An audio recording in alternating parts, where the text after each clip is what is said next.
शुभदास ब्लॉगमध्ये सगळ्यांचे स्वागत आहे। आज तर सकाळी 5 वाजताच उठले। 5 वाजता आमच्या कामाची सुरुवात झाली। का तर यांना जायचं होतं आज नगरला, त्याच्यामुळे त्यांचा टिफिन बनवला आणि आता ते 7:30 वाजले। ते जवळजवळ 7ला निघालेत घरातून, कारण का 2 तास हे आवरायला लागतातच। आणि आता मी बघा माझी सकाळची कामं चालू झाली। आज तर सकाळपासून आभाळ आलेलं आहे, बघू शकता तुम्ही, एवढा आभाळ आलेला आहे। सगळं वातावरण बघा कसं झालेलं आहे, वारं पण खूप सुटलेलं आहे। आता मी हा पोच साफ करते। कबूतर मगाशीच येऊन हे बघा आहे, बघा कबूतर आहे, बघा कसं कबूतर आहे सकाळ सकाळ, आणि रात्रीच ते घाण करून जात असतो। त्यामुळे सगळं पाणी टाकून आता मी साफ करते। आधी पाणी टाकलेलं होतं, पुन्हा पाणी टाकून आता मी सगळं साफ करून घेते। आणि आता हे आवरावरी चालली घरातली, झाडू पोछा करायचे। सासूबाई गेल्यात आता आंघोळीला। हे बघा आता ही रूम झाडाची राहिली, कारण का सासूबाई जरा सासूबाई उशिराच उठतात, पण आज त्यांना आमच्या आवाजाने ते लवकर उठले। त्यांना आंघोळीला पाठवले। TV हा आमचा नेहमीप्रमाणे चालूच आहे। काय लवकर नाही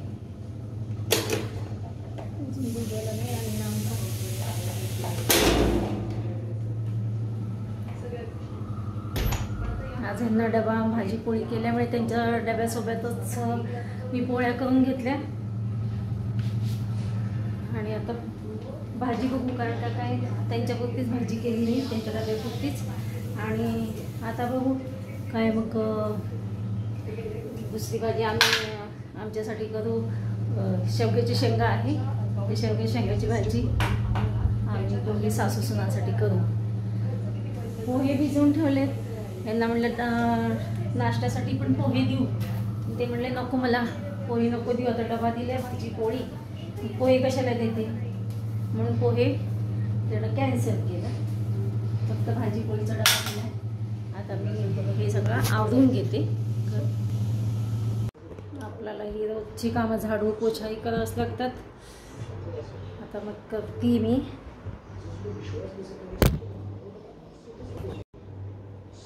मी आता झाडून घेतलेलं पुसून घेते सगळं। सासूबाई आंघोळीला गेले, तोपर्यंत पुसून घ्यावं म्हटलं, कारण पुन्हा त्या आल्या तर पुन्हा पाय घसरून पडायच्या।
Got a whole lot of meaning, I don't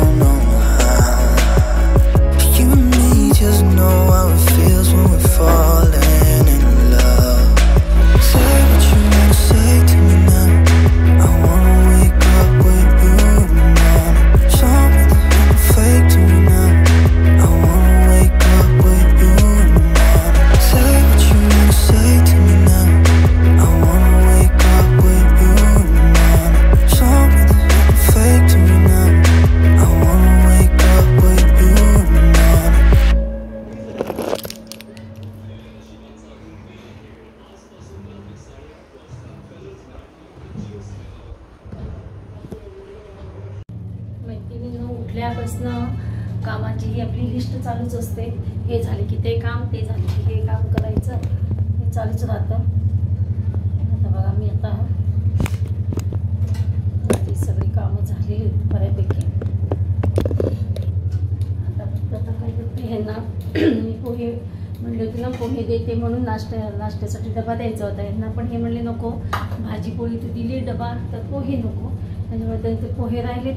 आता आम्ही नाश्त्याला पोहेच करतो. त्याच्यामुळे पहिलं भांडी काय काय, आता नंतरची भांडी पडलेली होती ती घासून घेतलेली आहे. बऱ्यापैकी कामं झालेलीच आहेत. आता मी शेवगा कुठे ठेवल्या, शेवग्याची शेंग आहे ना, त्याची भाजी करणार आहे. आता मी भाजी करते. आता चिरून घेते पहिला शेवगा शेंगा. नंतर 4 भांडी पडली होती ते आवरून घेते, म्हणजे कट्ट्यावरचं जरा पसारा कमी होऊन जाईल.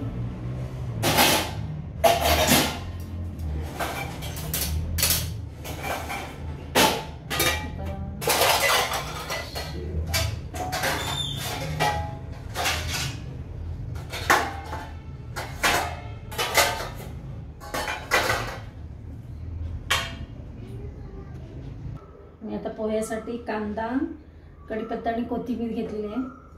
हे नाहीत म्हणून मी आज कोथिंबीर घालणार आहे, कारण का ह्यांना आवडत नाही आहेत. ते म्हणतात काय पालापाचोळा घातला, म्हणून मी कोथिंबीर आमच्या ह्याच्यामध्ये पोह्यामध्ये घालणार आहे. तर आता शेवग्याची शेंगा पण मी आता चिरून घेतलेले आहेत. तर शेवग्याच्या शेंगाची पण भाजी करते. आता त्यामध्ये खोबरं घेते, खोबरं, आलं, लसूण हे मिक्सरमधनं काढून घेते आणि थोडी राहिलेली कोथिंबीर आहे, ही कोथिंबीरसुद्धा त्याच्यामध्ये टाकते आणि भाजी करते. आता मिक्सरमध्ये काढून घेते, तोपर्यंत हे कचरा बाहेर टाकून येते. हे वाटण बारीक करून घेते. हे खोबरं आहे, लसूण आहे, अजून आलं आहे आणि कोथिंबीर आहे.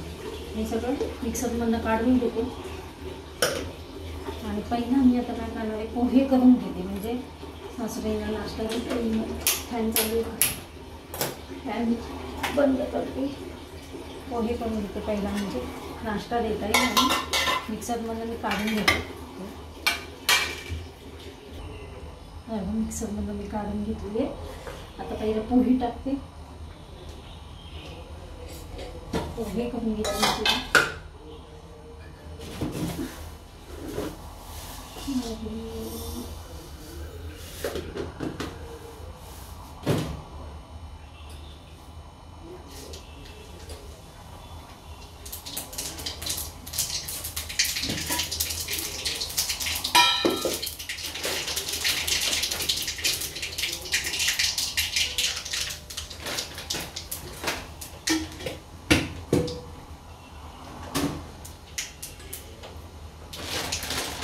फरसाण आहे हा, पोह्यावर टाकायला फरसाण आहे. पोहे जरा मोकळे करून घेते जरा. आणि आता मी कुकरमध्ये भाजी टाकते, म्हणजे पटदिशी होऊन जाईल शिट्टीमध्ये. एका शिट्टीमध्ये वेळही वाचेल, झटकीपट. हेवी मिरचीच घेतली नाही.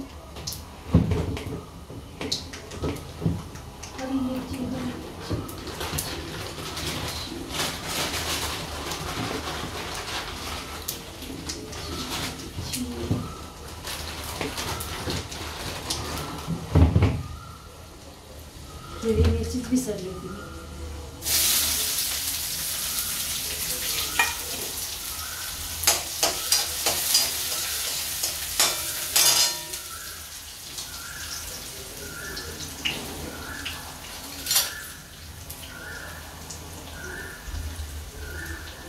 हिरवी मिरची घातली.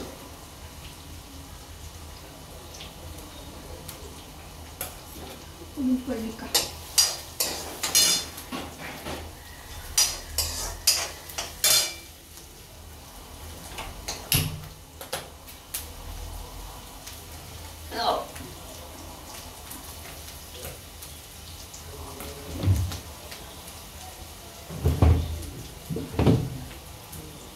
बघा पोहे तयार झाले. या सगळेजण पोहे खायला. आता मी इकडे कुकर ठेवलाय. आता भाजी टाकते मी शेवग्याची. बघा तेल तापलेलं आहे. मी आता मोहरी टाकते त्याच्यामध्ये.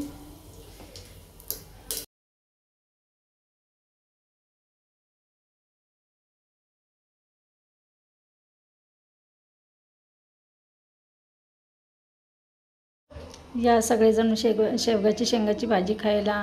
आता भेटूया अशाच नवीन एका ब्लॉग्समध्ये. तोपर्यंत बाय बाय, टेक केअर.